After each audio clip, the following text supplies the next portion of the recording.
How often do you watch porn? In this week's episode of Science and Strategy, we're going to be looking at how porn use has a really big impact on the long-term quality of your marriage and the surprising way that it affects your chances of separation in the next 6 years. Join me as we unpack these findings in detail on my YouTube channel.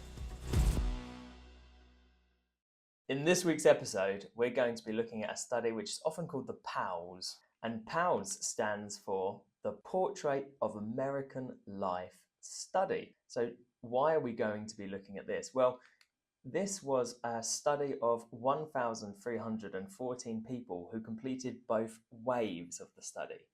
So what does that mean? That means that data was gathered firstly in 2006, and then there was a follow-up in 2012. This is what's called a longitudinal study, where we can find out which factors might predict future factors. And the POWS study was interested in all kinds of different things, like family relationships, health, deviance, I love that term, I'm very interested already, civic participation, volunteering, moral, social, race, and ethnic issues.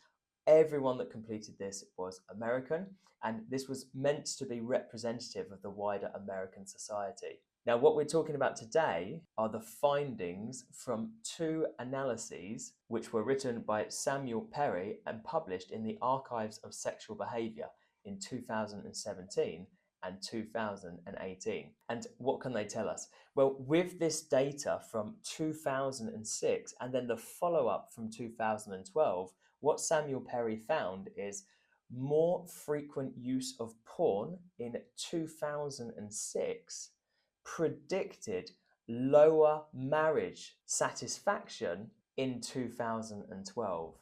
And actually, we've got a graph here to talk through that. So what was found specifically is more frequent use of porn equated to lower satisfaction with sex in the future and poorer decision making as a couple at wave 2. And what's really interesting about this, there's a few things. So one is that use of porn today was actually a better predictor of marriage quality in the future than today. So what that means is it seems to take some time for the damage from porn to kick in, perhaps.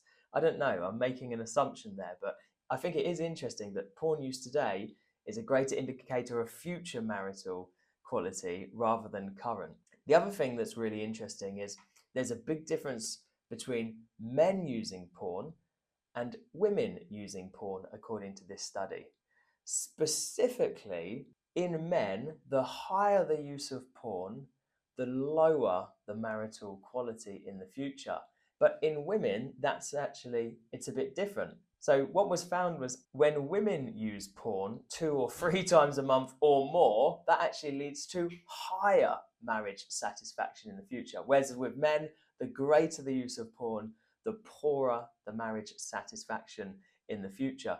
In fact, this analysis by Samuel Perry found that men's use of porn is the second strongest overall indicator of marital quality in the future, the first being current marital quality. So good relationships today are more likely to be good in 6 years' time, and bad relationships today are more likely to be bad in 6 years' time. But after today's marital quality, the next biggest indicator is the porn use in men. And so in summary of this analysis, when men use no porn, in the future, this suggests that their relationships are likely to be better than they are today. But as soon as any amount of porn is used, even if it's just once a month, relationship quality is likely to decline over the next 6 years. And once you get to a few times a week or once a day or more, there's a great decline in marital quality. But this isn't all Samuel Perry found. A year later, he published again in the Archives of Sexual Behaviour. And this time he wanted to look at not just marital quality, he wanted to look at marital stability. So what he did this time is he looked at the data from POWS again, and he looked at how many of those relationships, how many of those marriages had broken down between 2006 and 2012. And what he found here is really interesting. What Samuel Perry found when he looked at relationship stability is that there is a triangle shape on the graph. Specifically, porn use seems to increase the risk of separation in the next 6 years from never up until you get to 2 or 3 times a month. And then from 2 to 3 times a month, it starts to significantly decrease the risk of separation. And interestingly enough, when it came to marital stability, Samuel Perry found no real difference between male use of porn and female use of porn, even though there was a big difference in relationship quality. So, what does this all mean? Well, putting these findings side by side actually seems to suggest some quite strong things if you're male and you're wondering how much porn you should use and you're in a relationship that you want to last. Specifically, this study found when men use no porn at all, relationship quality is likely to improve in the future and the risk of separation is low, but not the lowest. When men use porn around 2 or 3 times a month, there may be a slight decrease in marital quality over the next few years.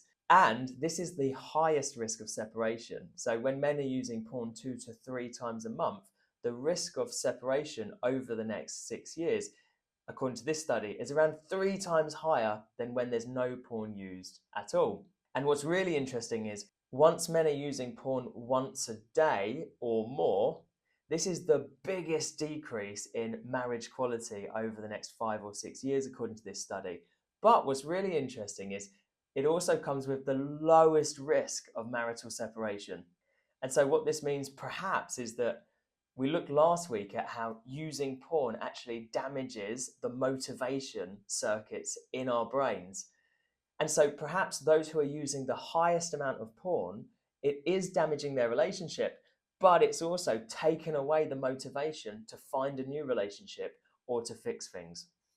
So how can you apply this knowledge to your everyday life? I think one thing is just be mindful of the impact that porn has on relationships, because for men, their use of porn was the second biggest predictor of future marriage quality, second only to today's marriage quality. So I think the lesson from this is we have to be mindful of the way that porn impacts our motivation levels and also the quality of our relationships.